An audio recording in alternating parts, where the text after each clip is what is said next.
कबूतर और चींटी की कहानी। बहुत गर्मी के दिनों में एक चींटी पानी की तलाश में इधर उधर घूम रही थी। कुछ देर घूमने के बाद उसने एक नदी देखी और उसे देखकर बहुत प्रसन्न हुई। वह पानी पीने के लिए एक छोटी सी चट्टान पर चढ़ गई, लेकिन वह फिसल कर नदी में गिर गई। वह जब डूब रही थी तब उसे एक कबूतर ने देख लिया। वह कबूतर जो कि पास के एक पेड़ पर बैठा हुआ था, उसने काफ़ी मदद की। चींटी को संकट में देखकर कबूतर ने झट से एक पत्ता पानी में गिरा दिया। चींटी पत्ते की ओर और उस पर चढ़ गई।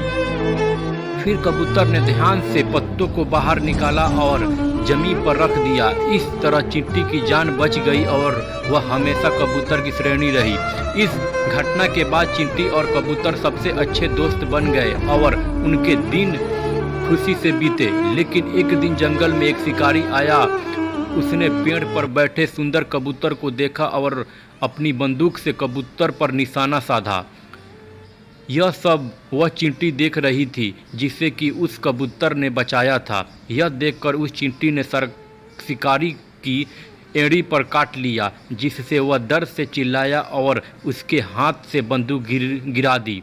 कबूतर शिकारी की आवाज़ से घबरा गया और उसे एहसास हुआ कि उसके साथ क्या हो सकता है। वह अपनी जान बचाने के लिए वहाँ से उड़ गया। जब वह शिकारी वहाँ से चला गया, फिर कबूतर वहाँ उस चींटी के पास आया और उसकी जान बचाने के लिए उसे धन्यवाद दिया। इस तरह दोनों दोस्त विपत्ति के समय में एक दूसरे के काम आए।